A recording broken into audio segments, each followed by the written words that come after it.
And we've got a special guest today for our show.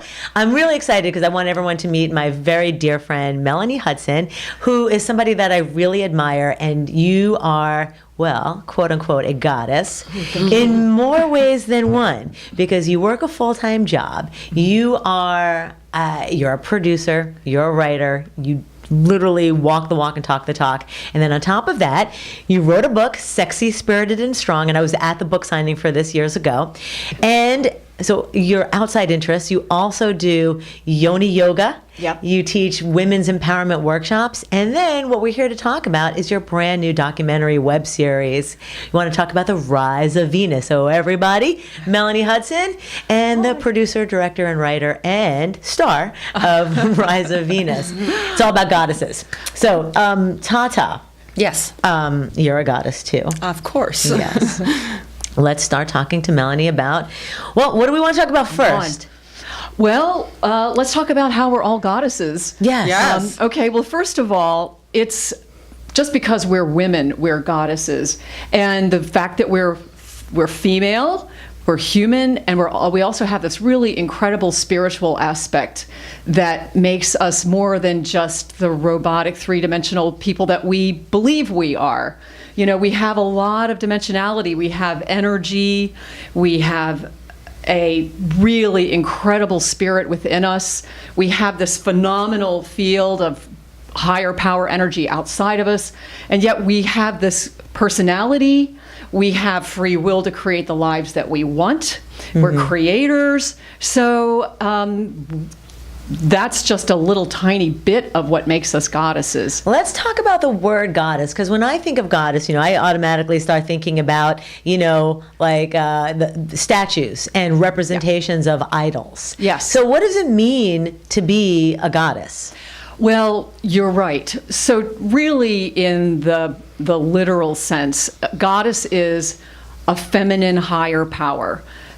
In some schools of thought today, it's called the divine feminine. It's believed that God is a woman, and that I'm down with that. Yeah, so down with that. Yeah. Yes. She's the nurturer. She's the creator. She created the entire planet. She created us. She has the universal womb that birthed everything. Right. So makes sense. Yes. Yes. And ever since the idea of a higher power began, like however many eons ago, probably at least 35,000 years ago, it was believed that God, this higher power, was feminine, not masculine. And then as humans evolved and cultures started to rise and the different civilizations around the world developed, they did take emanations. They created emanations of a higher power, and they created these little goddesses. And each goddess has her own domain. She has her own qualities, and people would go to each individual goddess for whatever they needed at that moment that the goddess herself could help with. For example, we have a Mesopotamian goddess way back in probably, I think, 10,000 BC. Mm-hmm. Her name was Inanna. And she was the goddess of love, life, fertility. And so she was worshipped by everyone, not just women, but by men also, when women were looking for love, or especially when they were looking to have children or to partner. And also, she was the goddess of sexuality. Mm-hmm. So people would approach her, the women, the men, they would ask for her blessing so that they could have children, so they could have better lives, and probably find their partners. I don't know how much different women were than we are, from 10,000 years ago. Yeah. They may have been looking for partners then. But and then through all of the cultures, in Egypt, there were dozens of goddesses. There's Isis and Hathor and Sekhmet, and Greek goddesses. Oh, yeah. Aphrodite. Venus. Oh, no, Venus was Roman. She's Roman, yeah. Roman, but she was the Aphrodite, Right. the Roman Aphrodite, goddess of sexuality. Hindu, there are more goddesses, a lot of goddesses in Hindu. The goddess of abundance, goddess of music and literature, the goddess of sexuality, the fierce goddess who, slays, egos. So there are. Oh, yeah, we're good at that. Sounds like me, all this. I mean, I get that. And You are. We still do that. everything you're saying, I relate. Oh, you have an ego? Let me slice that down and circumcise you. But you know what? There is something to be said about that because we refer to Earth as Mother Earth, Yeah. Yes. right? Yes. So absolutely. that's already, a form of goddesses in its own, in its own planetary form. Like this whole thing is created under a feminine, Exactly. And Right. we call her Mother Nature. Mother Nature, right? And and there's even the pagan religions and probably other spiritual paths who The believe- Druids Yes, who worshipped Earth. and the Wiccans, they worshipped Earth and Yes. Mother Earth. Yes, and the cycles of life, the Yeah. cycles of time, of fall, winter. They do their rituals during the summer solstice, the winter solstice, the spring, and then spring equinox, fall equinox, and then in May when the flowers start to bloom, and then in fall when you harvest. Yeah. So, Right. she is the goddess. Right.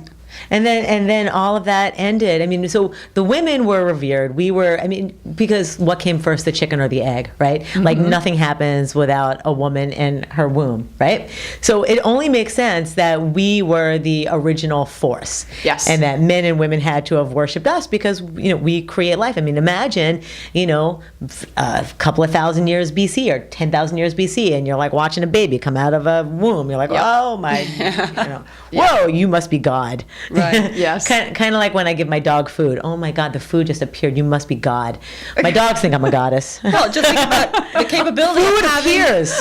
having a human being live in your body. Yeah, Yes. exactly. That's Yes. like the biggest miracle there is. And way back when, I don't believe people knew what exactly created a baby. Right. Yeah. So one day a woman's just walking around, and then the next day she's having a baby. So that made it Yeah, even you- more of a miracle. Exactly. So and then all that started to end when was it the advent of Christianity? Well, just monotheistic religions. Right. When one single male god, the idea of a single male god started to take seed.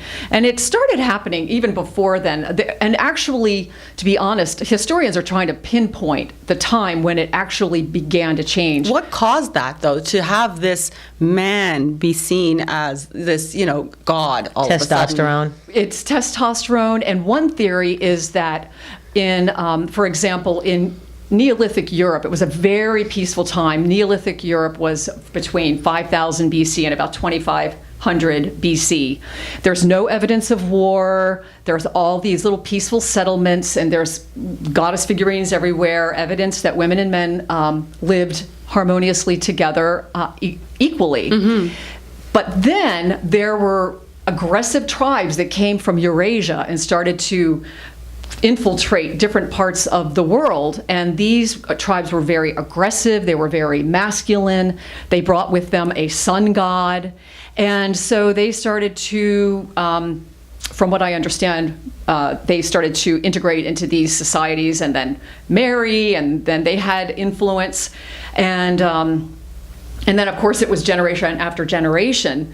But then And so gods started to become more and more apparent in the civilizations.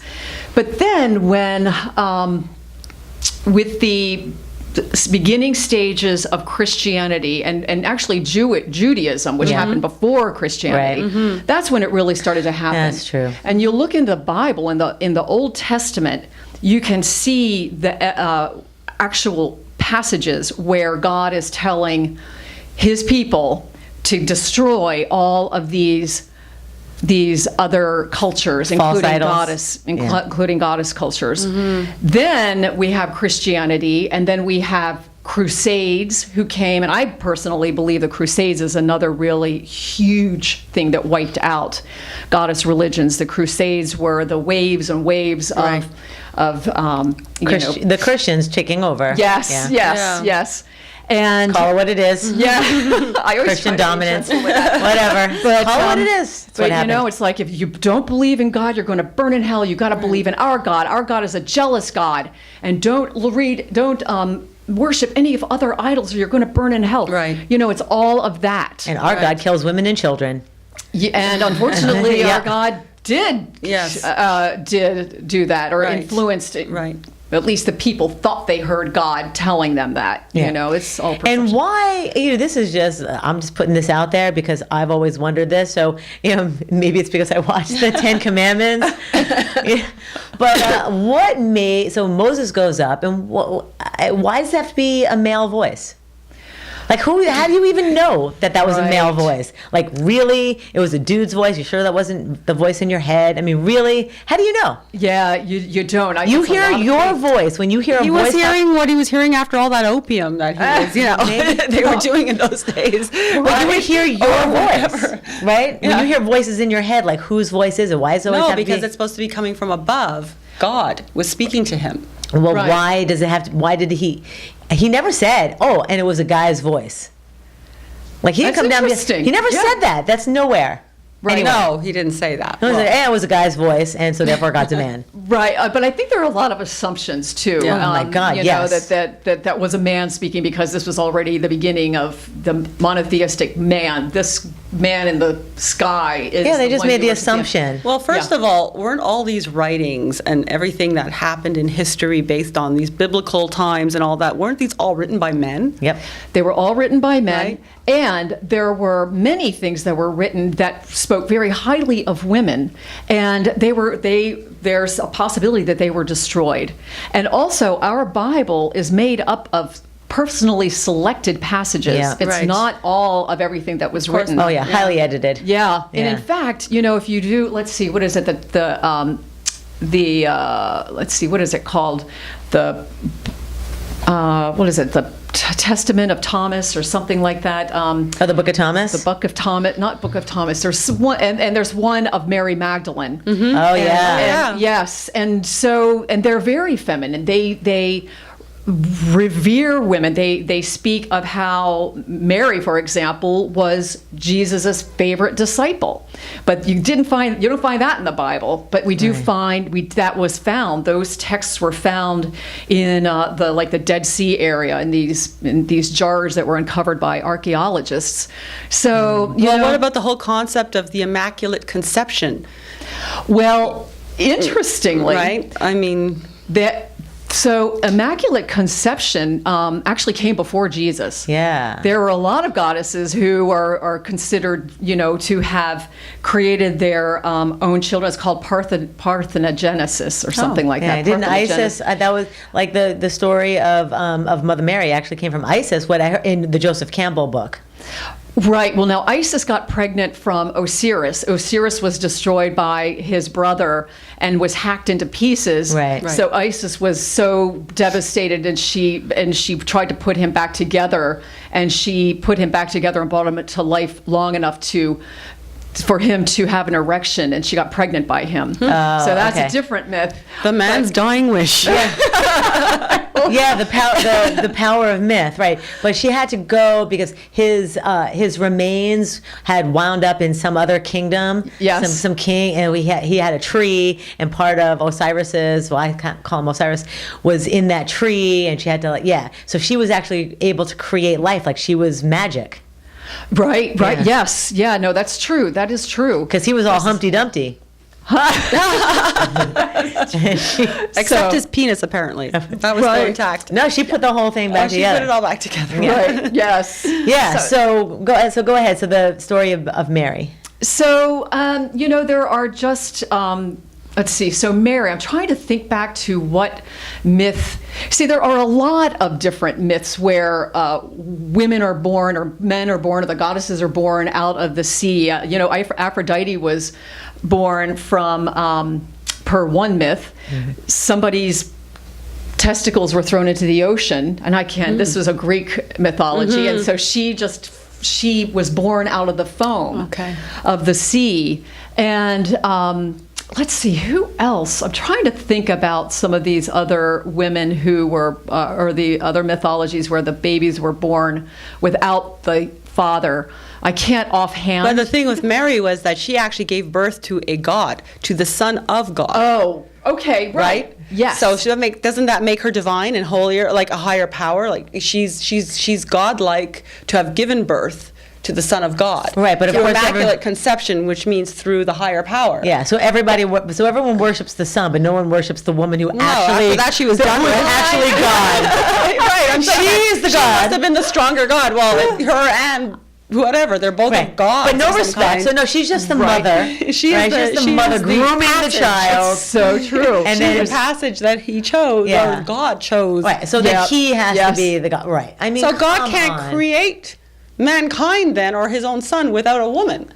Right. Exactly. So why? So we lost all our power, and the only reason I can imagine is because men can just physically overpower us because of their, sheer ability to have more muscle mass than us. They're just way more. That's in their DNA. They just are built with more muscle mass. So they can just overpower us. So they literally, I believe, and I'm not a historian on this, but I believe that they just took control because they had the physical power to do so. Right. Yeah, they definitely did. They definitely did. And also, the mythology is the other thing that brought the women down, because it wasn't just the fact that Mary was had the baby and then was discarded and Jesus was God.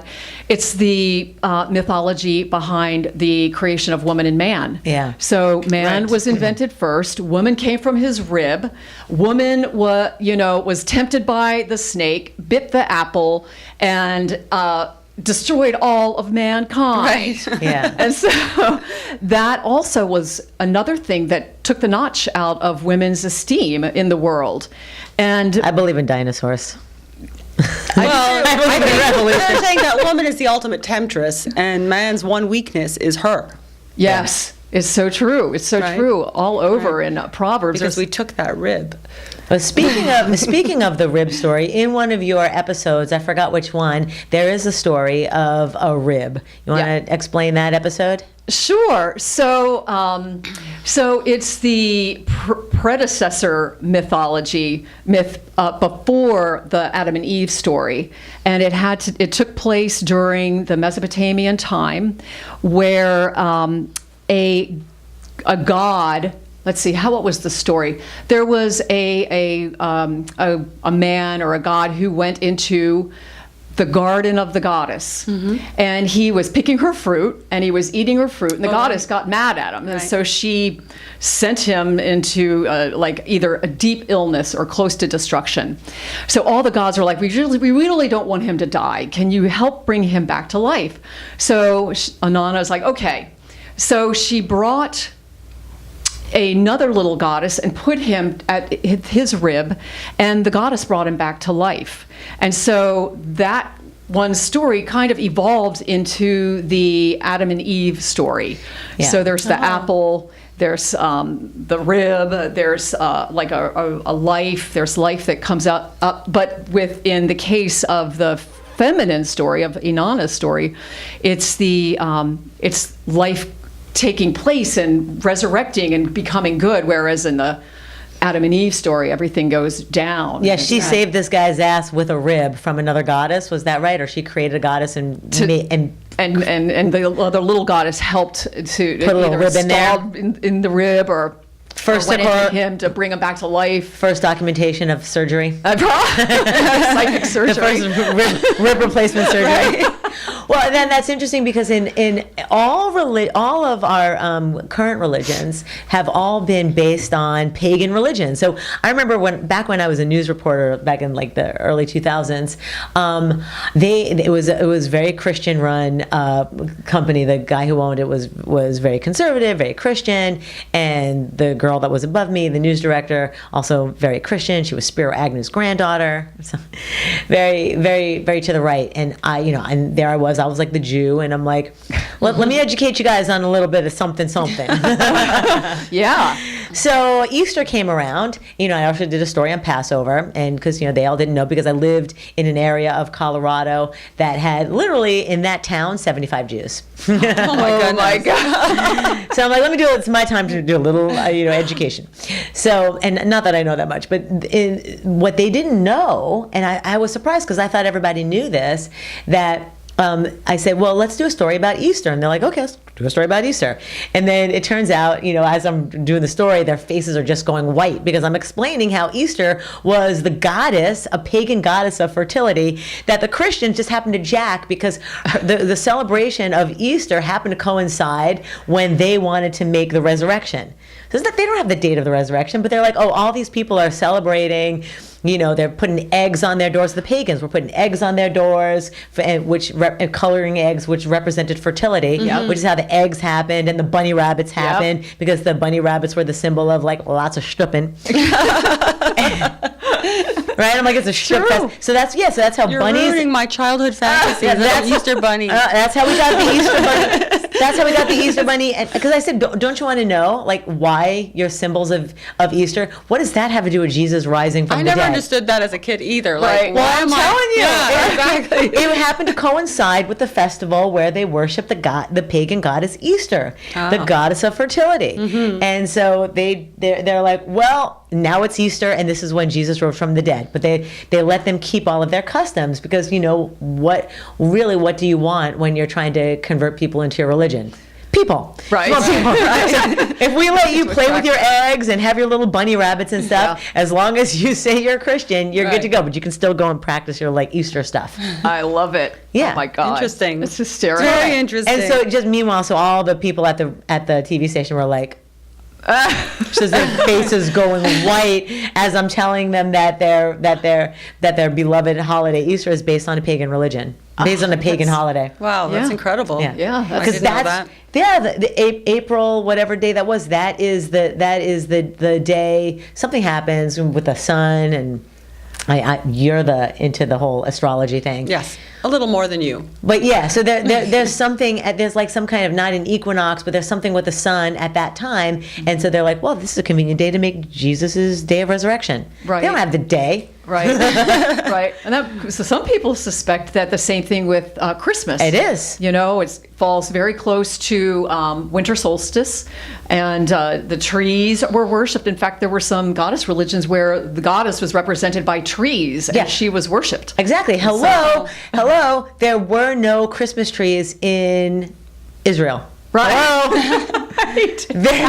Perhaps olive There's trees? palm trees, date trees, but there are no blue firs, no blue Douglas firs in Israel. Spruce trees. No spruce trees, no evergreens.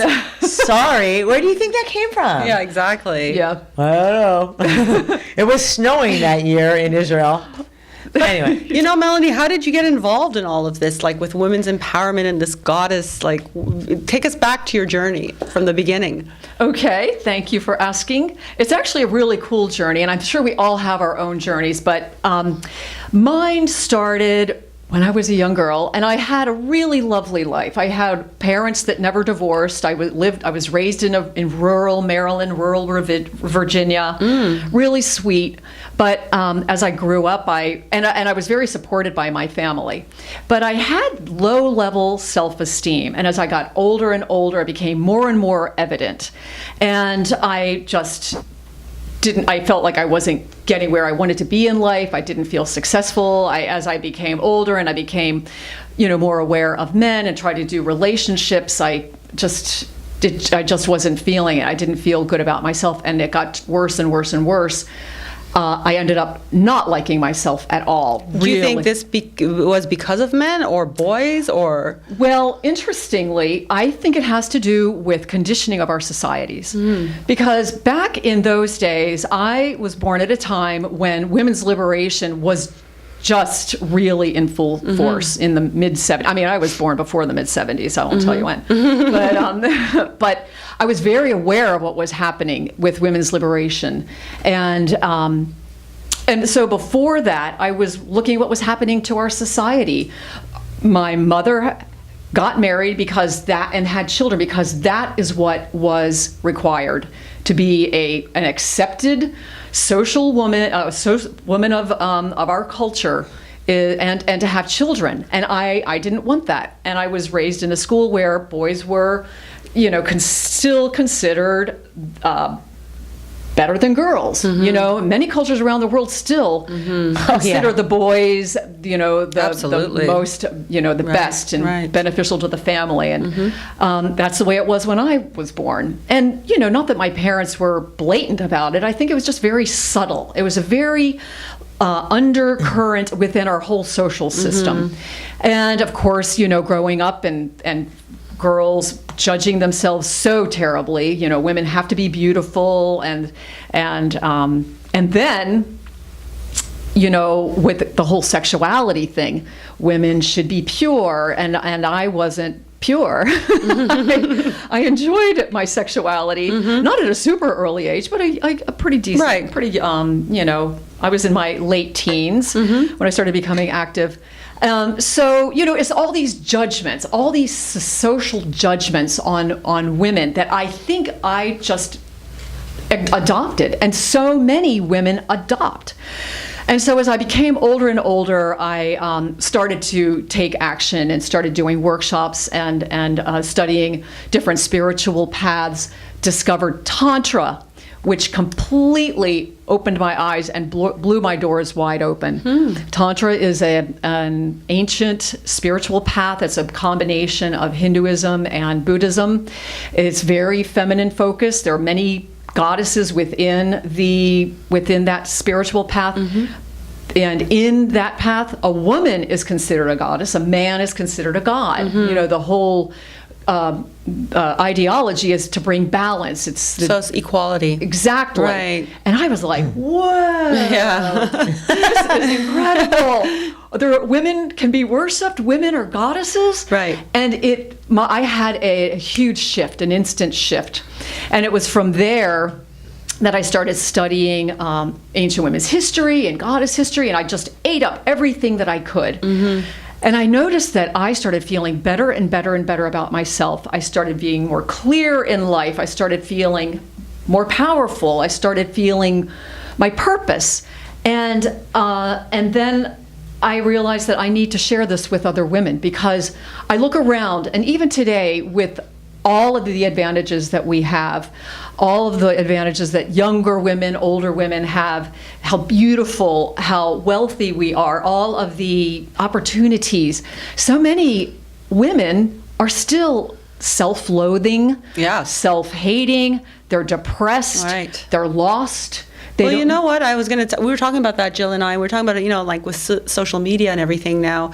It's so funny how many Instagram posts you have of these women trying to make themselves uber beautiful and perfect body. I don't see many posts about guys doing that. Right. We don't share the same Instagram feed because their pornographic feeds are not what I'm talking about. I follow a lot of fitness trainers. Oh, you're right. But that's a specific. But I'm just saying for the masses, in general. And what you said is true. When you were in your late teens and you started to be sexually explorative, and that was like more shunned upon for a woman. A guy's a hero when he's doing that. Yes. Why? Yeah, well, I know. I don't know why. Because it takes two to tango is what I always thought. So I'm like, how can the woman get the short end of the stick with me? Because the man can't do it with himself. Well, they can, and they do that all the time. But to make it a little more interesting, they have to do it with a woman. So there has to be a willing participant. And then it's fine for the man to go stripping everyone that they want, but then the woman gets tainted. And that drove me fucking nuts. Exactly. Nuts. Yeah. Well, that's what it is. It's like, that's my boy, the father would say to the son who just got laid. The daughter. So the woman, you're a whore. You're a slut. Yes. Yeah. But you can't. The man can't have his sexual prowess without the woman participating. So how about that woman getting some props like, "Hey, I taught you a thing or two." I mean, I was exactly fire coming out of my eyes when I would hear women being called slut shamed. Right. Yes. It's like, well, that guy couldn't get it. He that would happen in school already with the kids. Yeah. If somebody knew that a girl had slept with a guy, and all of a sudden she was tainted. Yeah. And that still goes back to the old patriarchal thinking. Because even in the Bible, there are passages where it'll say, if a woman and a man commit adultery, the woman can be stoned. Oh, yeah. You know, but the man, I guess he can go on and he's rewarded. Good job. I know, Keep it going. Right. Which is just, I believe, just total, it's just control, because it has nothing to do with, Yes. we're talking about our DNA. Yes. I mean, there was this documentary, I always tell Tata, I call her Tata. I always tell, I'm not objectifying you, am I? I don't know. I'm beginning to feel a little, yeah. You don't objectify? So I always, there was this documentary that was mind-blowing to me. I saw it maybe 20 years ago, I think, on the Discovery Channel, and then I never saw it again. But I think it was, they were somewhere like Sweden or Switzerland, where they did a study. They wanted to see who's more likely to cheat in a relationship, men or women. Did you see this documentary? No, but it sounds fascinating. So they want to say, who's more willing to cheat, a man or a woman? Because the assumption is that it's always going to be the man more willing to cheat, because they got to plant their seed everywhere. So what they did is they got these 10 couples, and they got all the men to go on a trip together, like on some vacation, and then they followed the women as they stuck around, like Stockholm, wherever they were, and they were out going to clubs. And what they noticed was that the women, when they were ovulating, they were like cheating on their boyfriends. Oh, boy. They were going to clubs and they're like horny, and they'll sleep with like multiple partners that week that they're in ovulation. Why? Because they want to make sure that they get inseminated. The power, it is survival of the fittest. They want the strongest sperm to impregnate them. And if their boyfriend or husband just happened to be away, well, you snooze, you lose. It's my time of the month. So, and I don't think these were married couples. They weren't like, maybe some were, but the women were hornier and were more willing to have multiple partners when they were when they were ovulating. That's fascinating. I hadn't heard that. Yeah, so this was I wish that documentary would come back ovulation out. does stimulate your sexual desires. That's the whole purpose of it. Yeah, but the whole point is not that just men feel it's okay for men to cheat, like as we're talking about women get stoned to death. It's actually a natural biological process in our DNA that certain times of the month we get horny and we want to have sex with, the largest testes. I love the it. most sperm that we can get. I love it. To ensure that we have a baby. Well, it's like in the animal kingdom, when an animal, a female, is in heat, all the men come sniffing around, all the males, they're looking, they're like, whoa, they go nuts, they lose it, they sense that heat. Right. Yeah. Right. And there's something super powerful about women's sexuality too, and about the yoni. And by the way, tell us about Yoni Yoga. Oh, okay. Oh, go ahead. Finish what you were saying. Any man who receives the gift of a willing woman is, he is blessed. And I think and I think a lot of men do appreciate that. I think they do appreciate the blessing that is bestowed upon them when a woman comes to them and gives him her body and yoni. Well, borrows. He can borrow the body for the moment. Well, that's the question. It's always a moral question about, when they say, well, you have to save yourself for the one you love because it's an act of love. Is sex really an act of love, or is it an act of physical need? It's probably a little bit of both. Right. It is a bit of both. And when it comes down to that, so that's a really good question. And that right there is a whole podcast. Right. Because, it really, I think, comes down to what do you feel comfortable with? And what is so important is to learn about yourself, which is part of Yoni Yoga. Yoni Yoga is a practice where you become familiar with the physical aspect of your body, the energetic aspect, and then the spirit aspect. And because until you really know who you are, especially as a woman, especially in this area, which is what makes you a woman, which is the most powerful driving force on our body, and actually helps to drive us to who we are today as a personality, as a human being, as a woman, as Anita and as Jill and as Meloney. Until we figure out who that is, we aren't really sure how to handle that.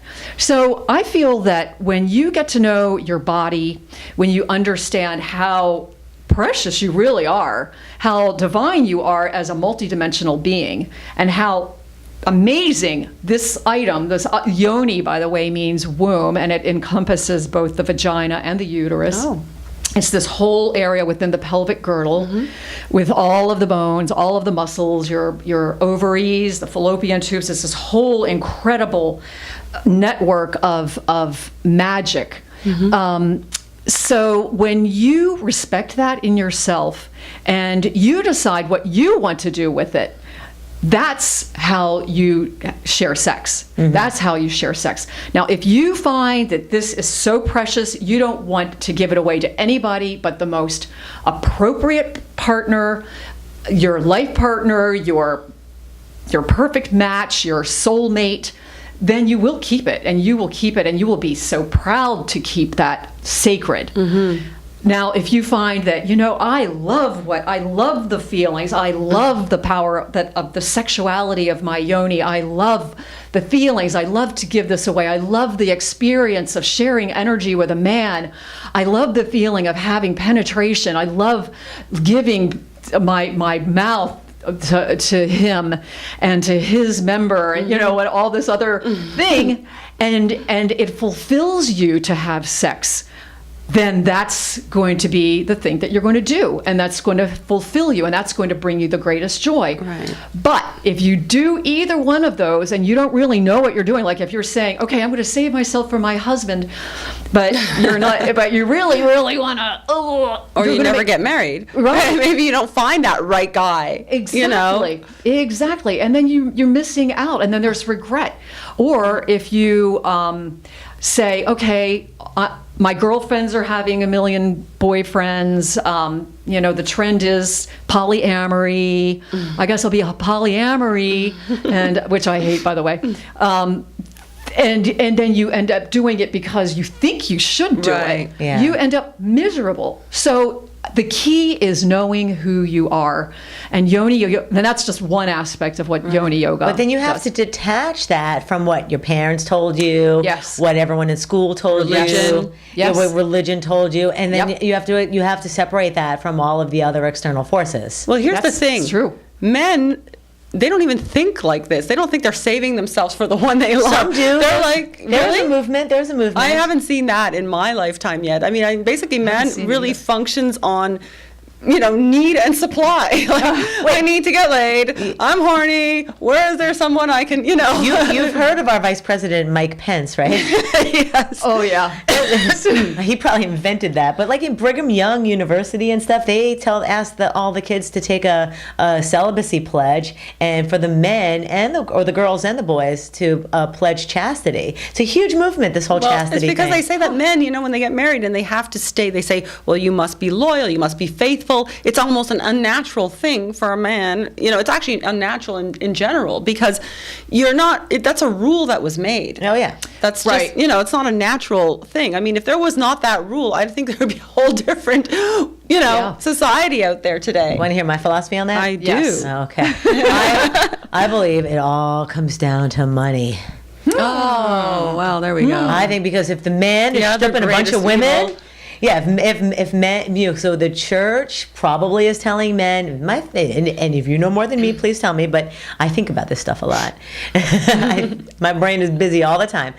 And one of the things that I thought about was that the same way, what a lot of people don't know about the Roman Catholic religion is that the reason why, and a lot of people, they're starting to find out now with what's happening with the priests, but that the whole reason that they were sworn to celibacy was because, and not being able to get married, was because if they got married and had kids, then whatever money you had or land you had would go to the wife and the kids. Right. And that's how the Vatican and the Catholic Church got so wealthy. Right. You had to marry the church. Right. Therefore, when you die, all of your worldly possessions, all of your money, all of your land, all of your assets go to the church. And that's how the Vatican got, I mean, how does that... Well, what about the nuns? Why do they have to be celibate? Probably, I don't know, probably same reason, but And they're probably all they can't... poverty-stricken, too. So they can't have, they couldn't have kids, right? And so if they marry the church, when they die, all of their stuff goes to the church. And that's how this little tiny country, this little tiny area got so wealthy and so rich, because everyone's, as people die, they're leaving them all their worldly goods. That's wild. Yeah. And that's so- why that doesn't work, because you're going against the grain of nature. Yeah. Well, so that's a whole other. Yes. Yeah, Right. that's that'll be another topic. But so then I also think that one of the reasons why they're telling men to be faithful to their wives is a similar reason, because now you have sex with this woman, Bridget and Helga and and Joan and Right. and that one. And then you have whatever country they're in, and they're having multiple children, and now the kids are coming back to them, or the girls come back to them and say, "Hey Joe," or let's not use your dad's name. Hey, don't put that image in my mind. Hey Marcus, whatever. You got a kid over here, and then so then they have to maybe pay money to these other women and kids to take care of them. Is my guess. Is that's probably why they want you to be faithful. Either that, or they know that the woman's going to get so jealous that's going to create some crazy war, and some women's going to go cut a bitch. Right, it could be. Right. I mean, there are some cultures out there where there are men who can still have multiple Polygamy. wives. Yeah. Even But they might see Mormons. Right, Mormons. But they might see jealousy happen, and then some woman's going to go cut another woman, cut you up. Yeah, yeah. And that's the religion in Queens where I grew up. You're gonna cut a bitch.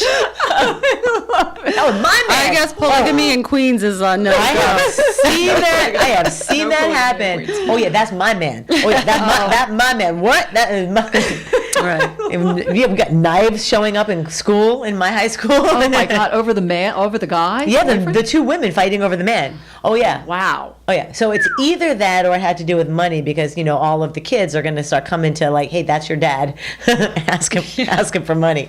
But I think a lot of religions, they want their wealth is in how many children you have. The more children you have, that's what you're there. You're there to procreate, and the continuance of life. Right. So maybe in polygamy, they have to have lots of wives and have lots of kids, and that just they're building their little community, and they're keeping the procreation is strong. They want power. In Men are doing too. what they have to do, and women are doing what they're supposed to be doing. That's why you're here. Right. Amen. That's interesting. That's a good theory. Right. That's a very good theory. I tell you, I don't know too much about the polygamist cultures, right? The Mormons or right. the other cultures out there. But the ones that I have heard, there are dozens of kids. Of course, right. I know single men too have dozens of kids just too, to keep the lineages women. going. Well, I saw the Bill Paxton show on HBO. Oh, it was a show about Mormons. Oh yeah, that's Bill Paxton show on HBO. Yeah. It was. So I learned a lot about Mormons then. So speaking of kids, why did you never have kids? What made you decide to not get married and not have kids? Well, God bless my mother and father. I saw how difficult it was for them to have kids, and it didn't look fun to me. Did you have siblings? I had 3 siblings. Okay. And, excuse me, 2 of us were pretty hyperactive, and my mother didn't work. My dad worked very, very hard. And my mother, she did a great job. She got into it as much as she possibly could. Because she had no choice. Right. But I could tell it was a struggle. It was a very big struggle. It was always a worry. The parents were constantly worried. My mother devoted her life to having a husband, taking care of the family, taking care of children, and taking care of the house. I was like, even at my young age, and thank God for women's liberation, I realized, what, there is more to life than having babies and a husband and taking care of a house. Right. And so in the 70s, some of my first favorite television shows were the Mary Tyler Moore Show, right. and then Rhoda, right. all the single women, right. and then Carol Burnett. I didn't know what her marital status was at the time that she was doing her show, but she was one of my role models. I loved her. Right, loved she's her. great. Yeah. And so I saw these women with careers, and then of course, Ms. Magazine came out, and all the ads with Virginia Slims, "You've come a long way, baby." Right, I remember that. I was like, I want to be her. Right. I want to be the one over there in the with Betty all the Crocker kitchen. screaming kids. Yeah. So with the apron. Yeah. And I knew really from a very early stage that I wanted to have a career, that was my thing. I had something to do on the planet that would be of either be beneficial to the planet, or I would create something. I started out as an artist when I went to school. I was an art major. Wow. And so the good news is that in the relationships that I did have, and I did have a couple of one was a long-term relationship, about 8 years, and he didn't want to have children. That was wonderful. He didn't want to get married either. I didn't want to get married. It was the perfect relationship. Right. And then the second long-term relationship, no desire for kids. The third one, no desire for kids for either of us. So I got really lucky. I just met men. And as you got older and you saw your friends all having children and having families and having a life that's completely different from you. Did you feel you made a mistake, or did you ever second guess yourself, or did you feel really comfortable in your decision? I felt very comfortable in my decision, and mostly because I consider my projects and what I do with my work and my side gigs, my little sidelines, those are my children. Okay. That's my creative juice right there. Right. You know, writing, creating art, creating television, creating whatever, workshops. And that is so fulfilling to me. And the good news is they don't cry, I don't have to feed them. Right. It's like, I just wondered if you ever thought about like having something that came from your body, being this person who is an advocate for the goddess and the creator of life, like and having the Yoni. something that came, and the Yoni that came from your body that will carry your legacy. it's a good question, and I never felt that. I really didn't. I just never felt I didn't feel that was the only thing that a woman could contribute in a lifetime as a child. I have utilized my yoni in other ways, which have been really fun and pleasurable, and also discovering. And it gets some yoga. Your yoni gets yoga, so it works out. Yes, it does. It really does. It really does. That's the fitness show. Right. And then studying Tantra, I'm telling you, that really helped, because I was still in heavy-duty fertility when I was doing Tantra. But even with that, when I first discovered Tantra, because I still, do the practices, even then, I didn't have any additional drive for to procreate. But I felt that because that energy, there's so much, it's creative life force energy. Mm-hmm. So it can create a child. Right. It can create new life in a human form, but it can also be channeled in so many other ways. It can be channeled as I was saying, a creative expression, as, utilizing that sexual energy for my own selfish purposes to try to stay as healthy as possible. Right. Having children can break down the body. Oh, That's not the reason that I didn't have babies or anything like that. But, I'm blessed because I have a really strong, healthy body. Did your siblings have children? Yes. Oh, okay. 2 of them did. My older brother had 2. Did they regret it? They'll never say. They'll never say. Well, my sister had 3, and I think every parent has a time in their parenthood that they regret it, but she doesn't. My teens. Yeah, exactly. We want to return her. Right. But I share a very similar story, because the reason I didn't have kids was because my mom looked like this was the worst job ever, and then she wished 10 of me on me, and I didn't even think I was a bad kid. So I'm like, I'm actually a good kid. But sometimes the worst moms make the best grandmoms. Yeah, my mom would have been They try to make up for what they made from their mistakes. Right. Yeah, my mom was batshit crazy, but she would have been a great grandma. So the one thing that I do feel bad for is that I didn't give my mom a grandchild. But she didn't really care. She was getting, pretty bad health, and she just wanted to have fun anyway. But she did not look like she enjoyed motherhood at all. Like, it was just like, this sucks. I think some people are really cut out for it, and they have strong maternal instincts. And I think other friends that I've seen, they're sort of all on the fence about having their kids. Like, they're like, it took the life out of them. Yeah. So some people, like, my grandmother on my father's side, she always told me, she was married 3 times, and she had my dad and his brother, and she used to tell me, Anita, don't ever get married, but have lots of kids. So she loved having children. To her, that was her life. Oh. There was nothing more she loved to do than bake and be with them, and it was just everything for her. But the man, that was the demon. That was the downfall of her. Her demise was that. She's a goddess. Yeah, she's a real goddess. Yeah. Soul goddess. So when I was in my 20s, she would say, you don't have to get married. Just have children. You don't need the man. I loved it. Good for her. She says, children will bring you joy, but men will bring you sorrow. Well, that's... Oh, my gosh. Yeah. I just want to parlay that briefly. If you just tell us a little bit about the book, Sexy, Spirited, and Strong, Becoming a Positive Energy Woman. Yeah. Mm-hmm. Because you feel very positive. Oh, thank you. Yeah. I am positive. I like. Yeah, I mean, you teach, positive energy. So just want to put that book there on camera for those who are watching and not listening. Tell us what inspired you to write that book. Well, after studying Tantra for, I don't know, maybe 6 years or so, I became inspired to create a women's workshop called Aphrodite Secrets. Mm. And it was basically my expression of mainstream Tantra. And so I was to help women learn how to respect their yonis, become better lovers, and to understand the goddess within themselves, their spiritual aspect. So I presented the workshop a few times, and I had all these random materials that I had for my workshops, the different exercises and handouts and this and that. Excuse me. And so I said, okay, I'm going to compile them into a little booklet. Mm-hmm. And so I started compiling the exercises into the booklet, and then I added on to this exercise, and I added on to that exercise, and then I added on to this idea, and then I added on to that idea, until I started I was so fertile. Speaking of fertility, I was so fertile with ideas that I kept writing and writing and writing, and I wrote for about a year or a year and a half, and gathered all kinds of information, stuff that I had experienced myself, and supported by other, substantiation materials and articles that related to my theories and teachings, and it became a book.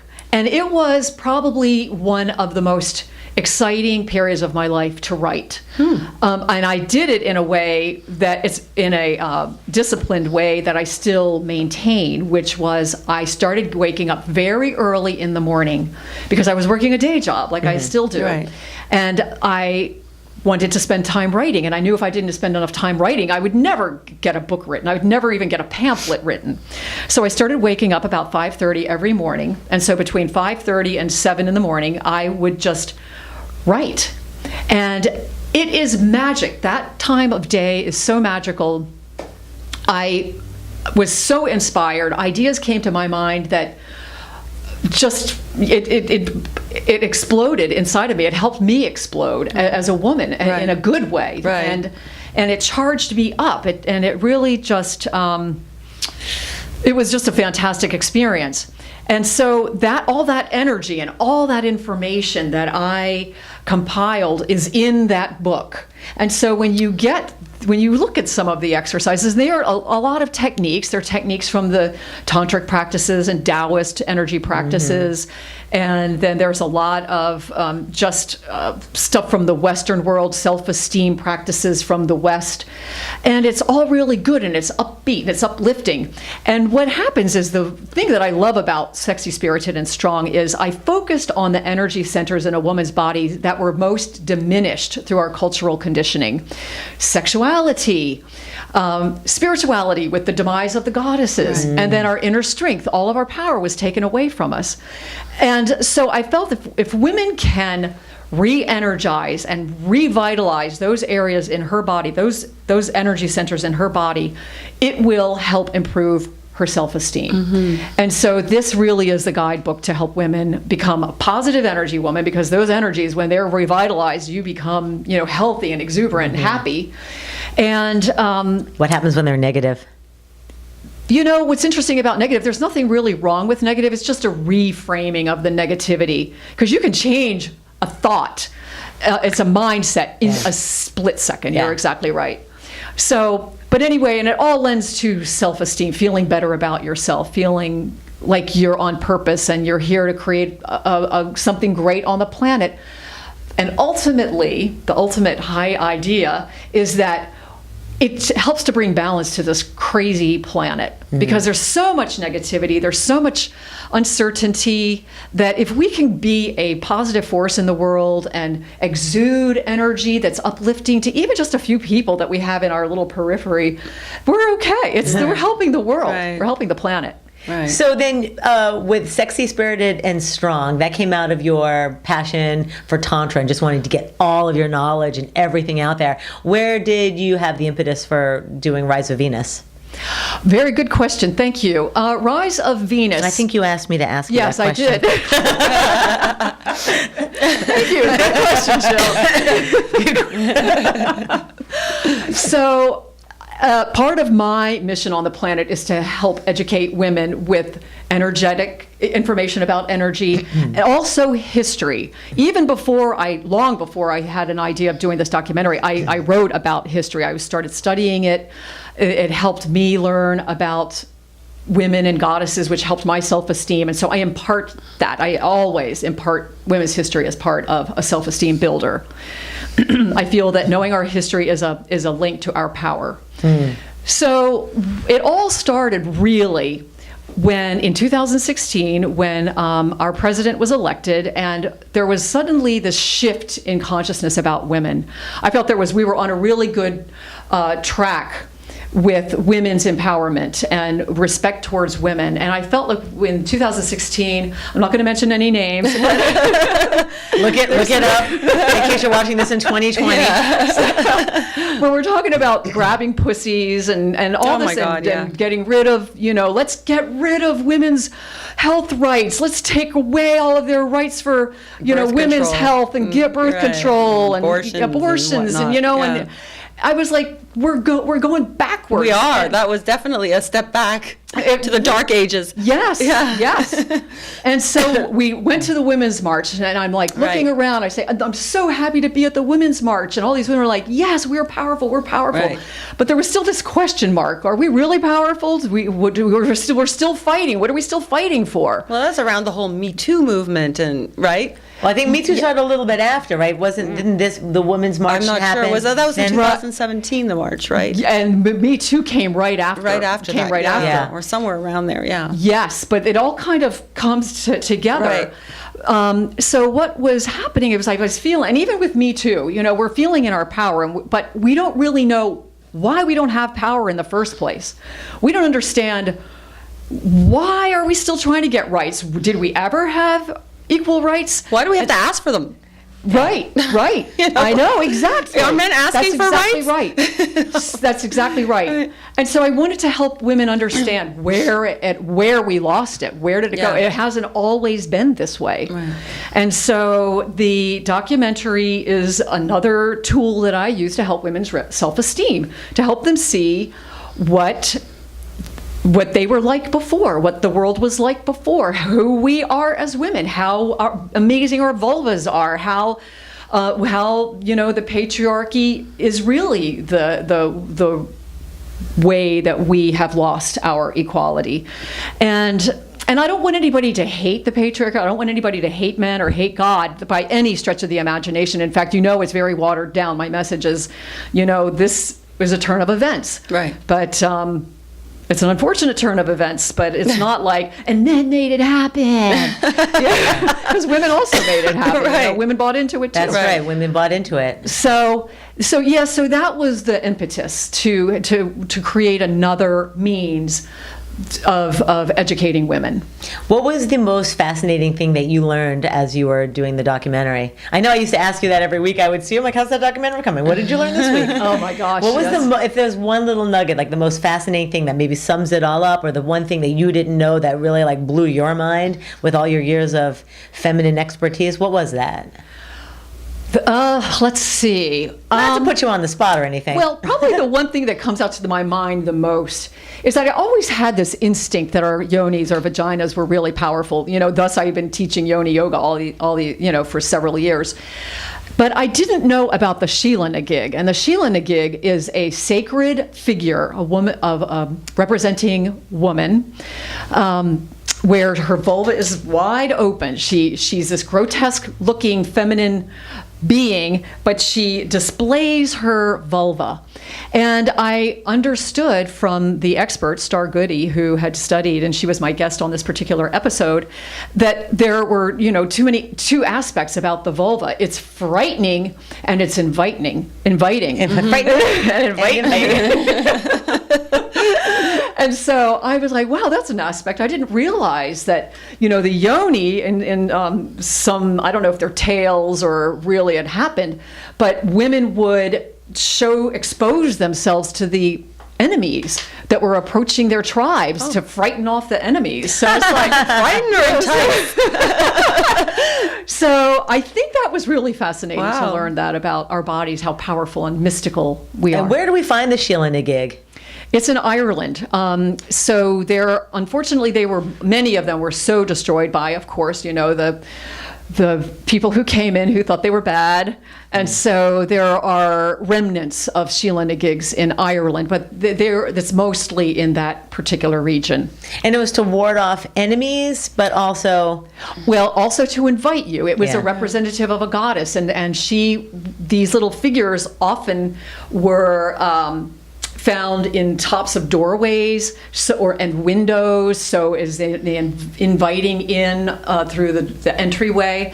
And in some places you'll see where people went through the doorway and they rubbed the yoni, and for good luck. Mm-hmm. So it was the inviting into the mystical womb, but it was also warding off evil. So she was probably like a good luck symbol. I could see why women were trying to be put down, because the power that we do have is threatening. Yes. You know? So what else do you do when you're threatened? You have to overcome, conquer. Yeah. So true. I agree. I totally agree with that. That's absolutely, I believe that's true. So anybody who's trying to repress us, they're obviously weakened by us somehow, and we're a threat. Yeah, of course. Yes. Right. Yeah. Right. And that's why they need to feel like they have to conquer what threatens them. So maybe they destroyed all those statues because they represented that threat. Yes. Yeah. And also, again, not to put down our poor biblical texts, but it demeaned the yoni as well, and demeaned the blood, and considered it dirty, and birth, a time where a woman I believe a man shouldn't even touch a woman until I think several weeks after the baby is born. Right. Because it's dirty. Well, in some religions, when you're menstruating, even the week before, the wife and the man have to sleep in separate bedrooms. What is that all about? Yeah. What is that all about? Right. Why is it dirty? Because you're going to be bleeding, which is considered dirty or not hygienic, and at the same time, we're so tempting at all times that the man might jump your bones at that time, and it's dirty. It's not hygienic, and it's not holy. I don't know. I'm not religious. I don't know, but Right. I do know about religions and all these traditions. I don't understand where the dirty thing comes from. The blood, the bleeding. Yeah, no, I know, but why is that dirty? It's just it's like you have skin. It's not hygienic, I guess. But that's not true. You have skin cells coming off of your body all the time. A lot of religions you have hairs falling out of your head all the time. A lot of religions are about why men and women are separated in certain things is because women is the ultimate temptress and men are weak, basically. Yeah. And that's why they have to prove that they're strong. So they have to be separated. Yeah. They have to be put in different places. Yeah. Well, also in ancient times, from what I understand, blood was considered very mystical and magical and potent, and women, and some still do, take their menstrual blood and they put it in their gardens as fertilizer, and they worship during those times. In fact, there's a current day movement called the Red Tent Movement, which honors women's blood time. And it's, so the Red Tent was actually a tradition that happened probably way back in pre-Christian times, where when women were bleeding, they would have to leave the house and they would have to go in their own little separate tent. Right. So that was probably when they were considered dirty, but the women were probably really relieved, from what I understand. And there's actually a book called Red Tent. Right. And so this movement helps to revive that. It helps to bring honor back to women, and when they have their menstrual periods and the bleeding and what happens physically, what happens spiritually, and it's considered an empowering time. And so there are chapters of Red Tent goddess circles all over the country right now. But I believe all these religions, and this is just my opinion, but I think that, it just, to me, seems like this woman is so powerful and the man is so weak and easily tempted that she must be put down somehow, or she must be separated. Because otherwise, the man loses total control, and an army falls apart. Oh yeah. Well, that's the whole basis of the burqa. Right. It's like you can't see anything but the eyes. Oh, I know. Oh my God. Yes. God forbid you see an elbow or an ankle. Well, that's it. You're just gonna jump on her. Oh my God, it's an ankle. Swing. Oh my God, it's hair. Swing. Look at that neck. Whee! Well, hair is probably for the respect of God, I think. Something like that. Oh That's why, but it's true. Right? It really is. This is what my mom taught me. She's like, oh yeah, they have to wear burqas because, and even the religious Jews, they have to wear long skirts because God forbid you see an ankle or the back of a knee, and it's like the man can't keep it in their pants anymore. But the odd thing is, these women that do wear burqas and everything, they're actually proud to do it. They feel that they have power tradition by doing it. Yeah, that makes me sad. It makes me sad. But then again, they're looking at Americans and they're saying, those skanky Americans, and they show their flesh and they're sleeping all over the place. Right. And Back to slut shaming. I know, Back to slut exactly. shaming. It really is. It really is. So, and it's all, so much of it really is just what we believe, what we are conditioned to believe is right. And then once again, knowing who we are. Because I know that there are a lot of women who are wearing those burqas. They do not want to be wearing those burqas. Some of them, a lot of them do. Same with female genital mutilation, which, about that practice, of the cutting off the clitoris and the labia. So it's horrifying. But there are still a lot of women in these tribes who not only believe in doing, having this terrible, traditional surgery done. They do the surgeries. They are actually the ones who are holding the girls down and their daughters, yeah, and nieces at 13, and they do this because the woman should not have any pleasure. Sex is for the man. That's right. Then the woman should have no pleasure. Just bear the babies. Just bear the babies. You're basically, a factory for reproduction. Yeah. All right. Well, I'm nauseous on that note. These are beliefs, and it's just, this is the whole thing, is that why, to me, I see, like, my God, what power do we have on men that we are so intimidating that these rules have to be made? Right. I think we just did our entire episode's bitch fest. Because every week we do a bitch fest, and I think we just did an hour of bitch festing. Should we move into our bitch fest, or do you want to? What's next for the documentary series? Do you want to mention where you're going to next with it? Sure. Right now, Then we have to bitch more. Okay. I'm just doing some mild marketing right now, but anybody can go on to riseofvenus.com and watch the episodes for free. And with more funding, I will potentially do other episodes. And otherwise, it's just, and I might also try to pitch it to other production companies who might pick it up. And because that's what I was going to say. Where are you taking it to out there? Yeah, so I would love it if somebody like the BBC or PBS would go into it. It is such a fascinating topic, and it is so vast. You could do several years worth of episodes because of the information, and every day there's more and more and more that they're unearthing, and they're unearthing more and more sacred figures of women and females, and learning more and more about these ancient societies that are women revering, that they could do years of episodes. Yeah, and then there was that movie Wonder Woman. Which right. Which is that was actually good. I enjoyed it. All the women warriors. Yeah, I loved it. Yes, absolutely. Yes. All right, so riseofvenus.com is where people can find you. Yes. And so what's our bitch fest? Anybody have a bitch fest other than female suppression and genital mutilation? Well, talking about female suppression, I want to talk about traffic and drivers, because all the time, if anyone's going to be honking at me or cursing at me, most of the time it's a male driver, because I'm not doing something that they deem is correct. Oh my gosh. And the other day I was driving and I was turning onto a lane. There was heavy traffic and I couldn't get into the lane. And this guy went ballistic on me behind me. And he gave me the finger and the whole thing. And I'm like, what should I do? Should I have an accident so that you're happy? I mean, like, what is your problem? So how many women do this versus men? I got one very aggressive. I got flipped off by a woman, and Nina, so our guest last week, Nina flipped you off? No. Remember Nina said she got flipped off by a woman in a car, like a tourist was like stopping. So yeah, women do that too. But I mean, most cases it's usually the guys, and they always think we're ditzes because it's a woman driver, no wonder. Right. I got one of these today by a woman. I was I was making a left turn to come here to the studio, and our studio. Yes. Love it. And so in LA, it gets very busy, so we're supposed to be very careful not to block the intersection. So there was a red light, and I figured, oh, this woman, she's not going to cross. It's like she'll barely fit on the other side of the intersection, so she'll let me go. Right. So anyway, she decides not to let me go, and so I, judgment. So I'm starting to turn, thinking she's going to give me the space because she can't really fully fit on the other side, and then she gives me the. Oh. But in general, if somebody, how many times do you say, oh, of course he did that? It's a guy driver. You don't say that. They always put down women drivers. Oh my gosh, right? I know. And in general. And the boys too, the way that you're weaving in and out of traffic, that's very frightening to me. Right. And it's from what I've seen, it's been young men. Always, young men. Well, I've been known to do that too.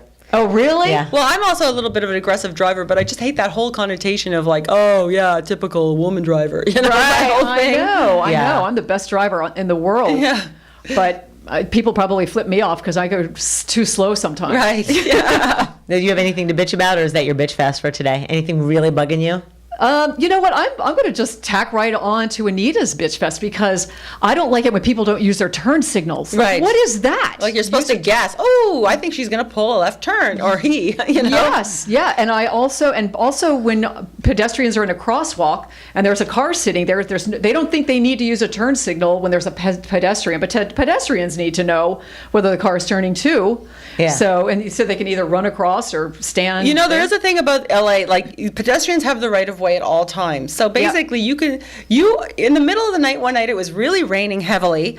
You could hardly see, and some person jumped out on the street to cross the street, and we all had to come to a halting stop. We almost crashed into each other because that's LA. In Montreal, you're a pedestrian who you have to take your life at your own risk to cross the street if you don't cross during, when you're supposed to. New York too. Yeah. Right? New York? Yeah. So LA is like, that's a little too overdone with this pedestrians have the right of way, because yes, during a crosswalk, if you have the signal to cross, absolutely. Right. But you can go in the middle of the street at any given time and all cars must stop. I know. And I'm always really foggy on that rule too, because I've been in situations where I'm like, should I stop? Should I wait? Should I stop? You don't know what to do sometimes. Right. Like the person's standing there, you don't know, are they going to cross? You never know. Yeah. Yes. And then you don't want the person behind you to plow into you because you stopped. So I'm always foggy on that one. Me too. All right, my bitch fest is too long, so I'll skip to. I'll save mine for. Oh, come on. All right. Well, I was at a fundraiser for an animal shelter that's near and dear to my heart. They're called the Animal Hope and Wellness Foundation, and they were one of the main. What's the word I'm looking for? Like risk takers in a guy named Mark Chang going out, not knowing anything about the Yulin dog meat trade and running out to China and like rescuing all these dogs that were being tortured and and like literally skinned alive and what they do to the dogs is disgusting. So I went to their fundraising event, which was awesome, and all the food, of course, was vegan, which is great. And then I get a real and we've talked about this on the show, and we'll probably talk about it some more, but I have a real conflict because also being, a nutrition coach and a health and fitness professional, it's like, being vegan and vegetarian is not always the healthiest diet. It is for some people. Right. Like I think for Jim it would be because of his cholesterol, so I'm trying to goad him into being more vegan. Some people believe that the Mediterranean diet or just mainly being pescatarian is the healthiest, but then, if you're vegan, you can't eat fish. And I always try different diets because I need to guide my clients on what's going to be the best for them and give them tips and tricks and hold their hand through, the changeover, because it's very hard to go from eating an American diet to picking something that's a lot more regimented, whether it's for your health or for religious reasons. And so I've just been really grappling with it because my heart wants me to be vegan and vegetarian, and I've always felt that way since I was 16. And then my body doesn't feel the best when it's doing that. I don't feel the best. I feel the best when I'm doing the paleo diet or when I do, here and there intermittently a keto diet, like a week here and a week there. But there's a lot more animal product. And so I don't know. So I was like, my heart wants to be vegan, but my body is like, I don't feel the best. If you can't tolerate all the nut oils and the nuts, which sometimes are really hard to digest, I've had that problem when I've tried vegan.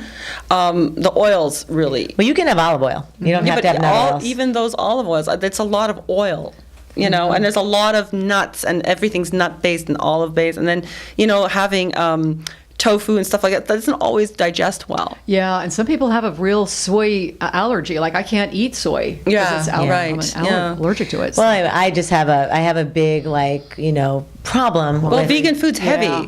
It's Yeah. not light. Yeah, it's this is the fact that there's so general. much. If you're doing it right, you're eating food that's very high in fiber, and your plant proteins are also bound in fiber, so they can make you very bloated and gassy and not feel the greatest. So, animal protein is actually the more pure protein for our bodies because it digests better for us because it's not in all, it's fat and meat, whereas vegetarian protein has all that fiber and it makes you gassy and it can make you more like distended It's belly. hard to digest, basically. Yeah, for a lot of people. A lot of it's quite raw, so these things are. It depends on how you prepare it, but Yeah. So that's the thing is and they might not get enough protein, and then you have to supplement because I was talking about this in other podcasts. It's that if the human body was designed to be vegetarian, then we wouldn't need to supplement. Right. I know. Like if we're designed to be vegetarian, we wouldn't need to be taking, B6 and B12, and we wouldn't need to be taking carnitine, L-carnitine. We wouldn't need to get extra protein. Right. So I just have that real conundrum, and that's all. And I was like there, and I was eating vegan food. I'm like, I love vegan food, and then the next day I was like, I don't love vegan food. No, I'm kidding. I really do love it. But you also can gain weight from vegan food because it's so rich. Yeah. You have to It doesn't have to be. It's just that you want the desserts because the desserts are so even the freaking things good. we're using a lot of oils and like a lot of things that are high in calories. So Yeah, but this is the same thing with the regular diet because it's flour and butter and eggs. So what's the difference really? Well, yeah, but I mean, if you're just eating, let's say, meat in a salad or something, it's not as heavy sometimes as these things that are made with garlics and oils and nut paste and all that. That's very heavy on the stomach, and it can stick to you. I wonder if there's some kind of a DNA test that you could do to find out what your background is. If your DNA is more of a meat eater or Yeah, they're working on that right now. In the next 5 to 10 years, that is good comment, that is going to be the way of the future. You are going to, and what they're thinking, the theory on it right now in the nutrition world is that it's based on where your family has been from the last 10, 20,000 years. So if you're from an agrarian society where your great, blah, blah, blah, were farmers, then you're going to be able to tolerate more, fruits and vegetables because your family for thousands of years grew up on farms. If you came from a heritage, let's say you came from like the Inuits, or you have some Indian background or something, American Indian, excuse me, or native backgrounds, and you were more of like hunters and you ate more meat, and like certain African tribes eat a lot of meat, then your body is going to adapt to that. So the best way, I've explained this to clients before, is that, for example, the Dalai Lama, he wanted to be vegetarian, right? He went vegetarian and vegan because he doesn't want to kill any sentient beings. Right. But because in Tibet, they live above the tree line, they only have yaks and potatoes. Like everything's like, there's no greenery. They don't have tomatoes and lettuce and salad. I couldn't live. So when he came, to America and he was trying to be vegetarian, he was getting very sick, and his doctors told him, because of your culture and how you grew up, you have to actually be eating meat, or you're going to constantly be sick. Oh, wow. I don't know if he ever figured out like a way to be able to do it with the right supplementation, but his body rejected it because for tens of thousands of years they lived in the Himalayas. Yeah. That makes sense. Yeah. Yeah. So there is DNA evidence on that. So it's going to be fascinating. I don't believe there's a book called Eat Right for Your Blood Type, and that's a really good guide. Yeah, as to I whether- read that. Yeah. Ladies, I'm sorry. I that helped me. It was I am accurate sorry. to Me me. too. She disagrees with me, but I found it disagrees. spot on. Disagrees. Yeah. Zero science. The guy made that shit up. Zero. There was Worked for me. Yeah, me too. Any diet, if you pick any diet, if you pick B negative, O positive, any diet you pick will work for you. They're all just healthy diets. Doesn't matter. You just happen to only do the one that correlated with your blood type. Pick a random blood type. It's like doing your horoscope. It's like pick any horoscope. That could be you. Well, pick any of I those. don't know. I just feel blood types and people that have my blood type have Sorry. the same Nope. needs for Sorry. food that makes them feel good. Nope. Yeah. Especially like when I'm sick, and I know that when I'm sick, I crave only certain foods I know that are going to make me feel good. Like my body knows. It has nothing to do with your blood type. You know? Yes. It's not your blood exactly. type. Well, I believe it. It's not. I know, but I believe it. It's not your blood type. It's your heritage, your gut biome, your DNA from your family. Because not necessarily, like, that's why, like, people who want to donate an organ, not everyone in their family is viable. They all share the same blood, and they all ate the same food. But they have to be the same blood type. But that's what I'm saying. But they don't all, Right. and they don't all have, but they all grew up eating the same food. Not necessarily. If you grew, I mean, what 5-year-old is going out and getting their own food? Not 5-year-old, but I mean, like, in my family, my mom didn't like meat as much as my father, and she ate more fish, and, we all ate according to, I'm just saying it has nothing to do with the blood type. That book has been disproved thousands of times. There's no science. The guy made it up. Because in America, pick another diet in that book. That one will work for you, too. See, the one that worked for me is I'm an A type, A blood type, and it's the most vegetarian. Right. And when I grew up, we ate a lot of meat in my family because I was raised on a beef farm. Right. And so my dad raised beef cattle. We had beef all the time. Right. And by the way, they both lived my parents both lived to almost 90. Wow. And they ate a lot of beef. Wow. But it didn't work for me No. because I was a child. As Right. a child, I was constantly constipated. Right. Yeah. Constantly. And then when I became an adult and I started making my own food choices and I discovered vegetarianism, I became a vegetarian. And it worked for me really fantastically. Right. Yeah. However, after several years of being a strict vegetarian, my body was craving something more. And the only thing that would satisfy that craving was meat. Mm-hmm. And so now I do eat mostly a vegetarian diet, but I do need to eat meat every now and then. Right. So, And do you have the same blood type as your mom and your dad? Or one of them? No, they had O. They had O, which is the meat eating. Right. Oh, so I could see how you could. That's what I am. So I could see how you could I don't believe even that. want to eat meat, actually, because I'm turned off by the way they kill the animals and everything. I just get disgusted. But my body has a craving, especially when I'm feeling weak. I can't get that protein source anywhere else that I need to give me that energy, to give me that feeling of like my blood circulating again. So I limit my eating meat intake, but I do need it. I could never stop it. Yeah. Right. See? Yeah. It has nothing to do with the blood type. And my girlfriend, she was an A, and she used to eat a lot of meat because she comes from a background that was very, like, her whole family were huge meat and potato eaters, from Europe and whatnot. And she was always sick after eating meat and all that. So she decided to go vegetarian, and she just got, like, color in her cheeks again, and she was going to the bathroom better, and, it just changed her world. Yeah, everyone goes to the bathroom better when they're vegetarian. She's a blood A. Her type is A. So. Interesting. And then we read that book and we realized, wow, you're A. You have to, it's for vegetarians. Well, So it's there the must be same thing as some it's the same thing as validity to it. reading There your. has to be something to it, otherwise, Right. Well, okay, show me any scientific journal that proves that. Well, I can't pull it out of my ass because I don't know. You won't show me because where in that book, there isn't. I mean, they haven't ever proven it. Well, maybe not, but I still believe it. I just feel like it's right. It works. Right. Well, you also believe in horoscopes. I just wonder if it's another thing. Do you believe in where- horoscopes?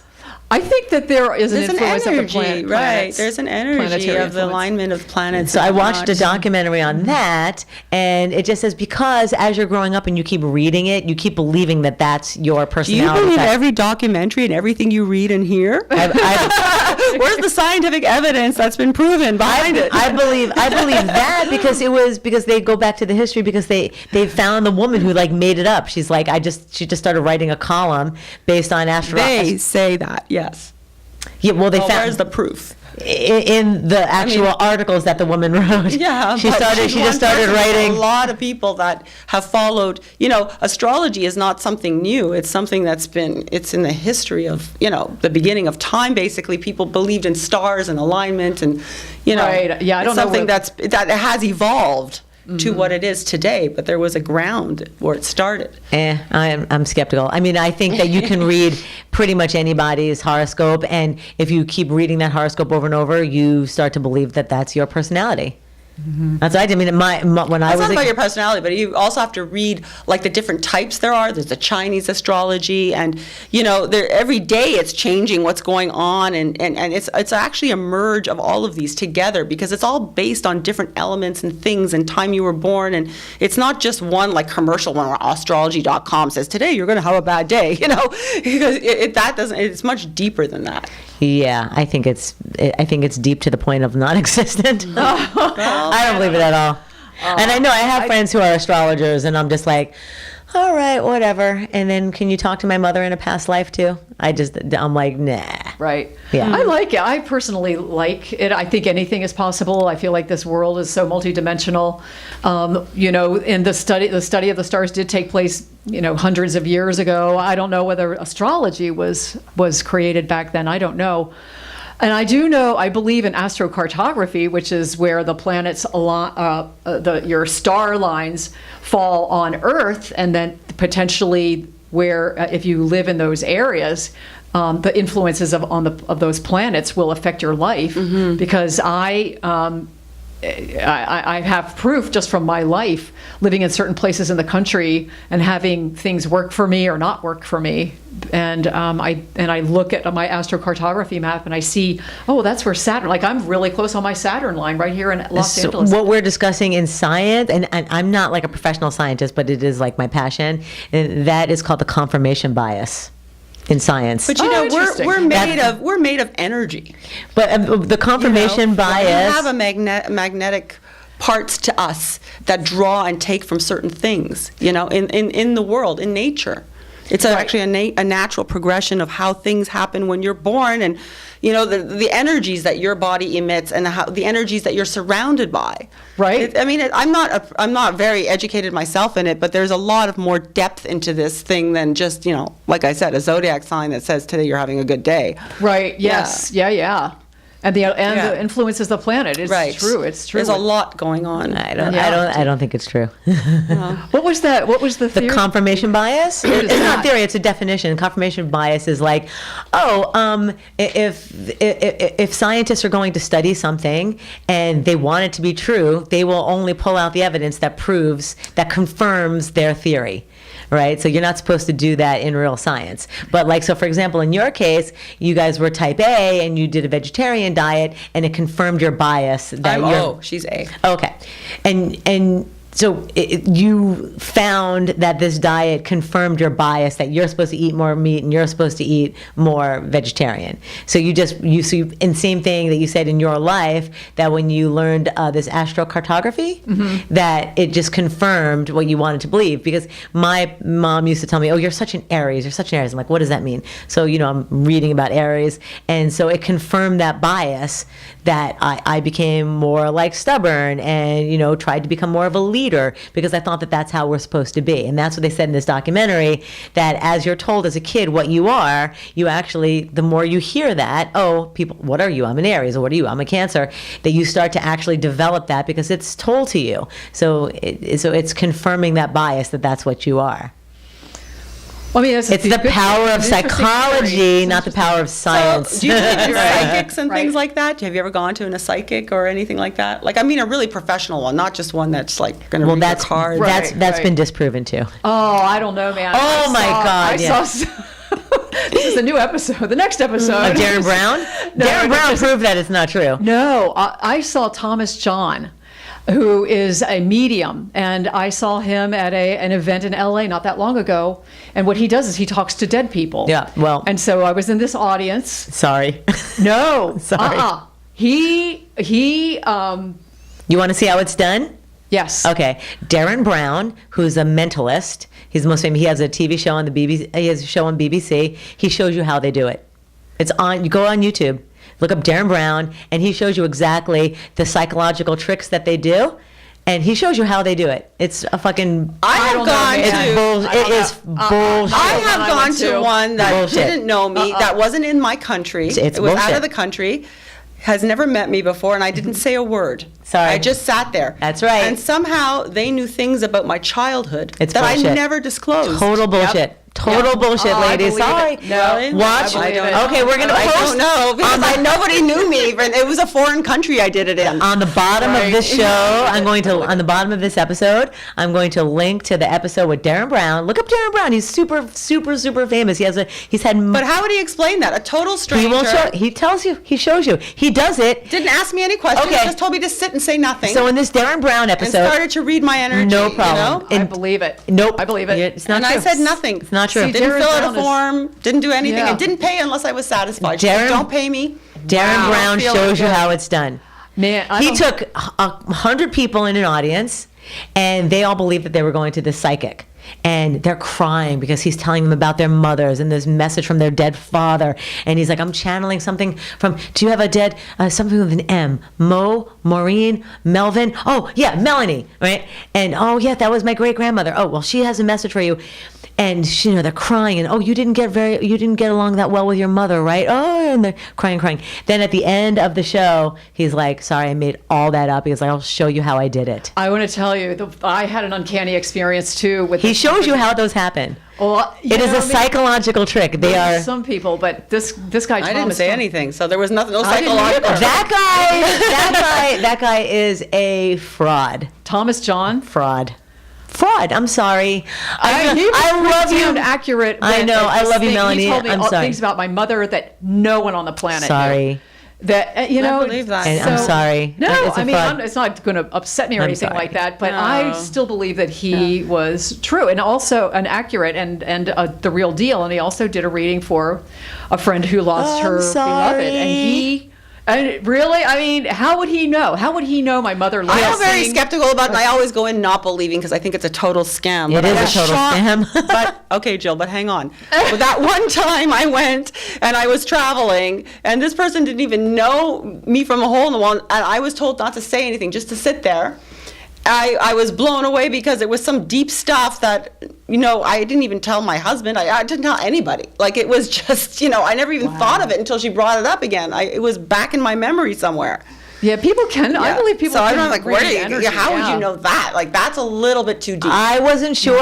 I was on the Yeah. fence. I wasn't sure. And then Darren Brown came out and showed how it's done, and it's a fucking scam. Well, a mass thing and things that are commercial, maybe. But I wasn't don't know. sure. No, I'm telling you, I wasn't sure. look at the link. I could have maybe. I'll check it out, but- I could have gone maybe either way. I was like not 100% on it, and then he showed how it's done. It's I just always their mental believed those tricks. things were such scams, and I never believed in them. So, I didn't even have I'm like, yeah, sure, whatever. We'll go sit and do this. Right. Who I did the cares? same. I just got shocked because I was totally unexpected. Yeah. I went in with a negative attitude, like, oh, here goes bullshit, blah, blah, blah.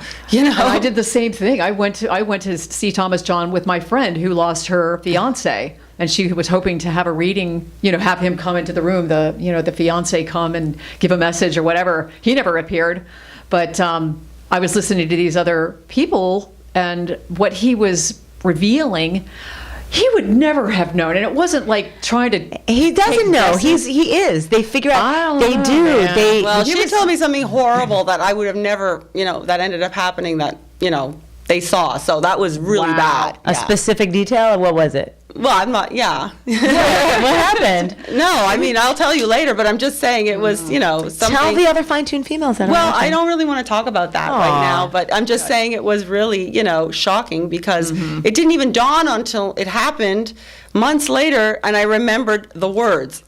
Oh, so she was predicting. Yes. She had a prediction. Yes. Wow. So, way out of totally threw me off left field. Oh, So that's gosh. the only time I ever thought, oh my God, now I'm never going again because Yeah. that was bad. Well, I'll give you the episode to watch, and then you can see, because he's the world's most famous mentalist, and he shows you how these people do these psychological tricks and how they can read your body language when your eyes open. It's kind of like when you can predict when someone's lying by how they're blinking. They're reading your physiology. Yeah, but the thing is, with Thomas John, I was in a room. I was in the back row of a room okay. with 200 people in It it. works the best that way. Oh, does somebody here have a father that had a green hat that he dropped in the middle of a street somewhere? Yeah, but and- that's not even it. This is much deeper. Right? Yeah, Yeah. it was pretty profound. Yeah. It Yeah? was pretty uncanny. Okay, well, I'll post that episode. You guys will watch it. I'd like to see. And then- yeah. I'll see what this guy says, and maybe he's following that that thing that you were talking about, where you confirmation bias. Yeah. Maybe he's studying confirmation. Well, I never bias. went to one again after that because that was it for me. No, confirmation bias is just it's just a definition of when you like I kind of want to believe this, and then you find things to make that true. Like I kind of want to believe that I'm not on the right diet, and then that diet's going to save my life or make me feel better. Mm-hmm. So you confirm the bias in your mind, and it's also done in science, which isn't supposed to be done. But people want to get they just spent. Like they got $2 million for a grant on something, or just say however much money it was, and their job is to try to prove some government agency gave them all this money to study this, right? And so they want to actually prove that their theory was right. So they try to confirm that theory because they don't want the millions of dollars to go to waste. Confirmation bias. So that's in science, but we also do it ourselves all the time. Interesting. All right. So on that note, I don't believe in this stuff. I am not like right. Yeah, but I could have gone either way. Right. And I think we've spent a lot of time. So should we just tell people how to find? Are you on Twitter, Instagram? Where else can people find you, Melanie? I have another website, positiveenergywoman.com. And how can they buy the book? You can buy it on Amazon, or you can buy it at positiveenergywoman.com. Okay. And then riseofvenus.com. And then, let's see. And I do have an Instagram account, but I'm not very active yet. Just a little bit. So if somebody want to volunteer to be my Instagram poster. Yeah. It's definitely good to have somebody to help keep you on schedule. Absolutely. So that's what's next. We have to find you an Instagram assistant or an Instagram marketer. Yes, Okay. I need it badly. All right. Fine-tuned females. Yes. Well, thank you so much. We've learned so much from you. Oh my God. Thank It's you amazing. so much. This has been wonderful. You guys are total goddesses. Beautiful. Evidently, we're all goddesses. Oh, goddesses, Yeah, right. You're particularly powerful and with glowing light and good energy. Good positive energy, good vibes, all right. good. Right. That's right. Thank you very much. It's been a real pleasure. Thank you, Thank you. Melanie. Bye. Bye. Bye. Bye. Bye. Bye.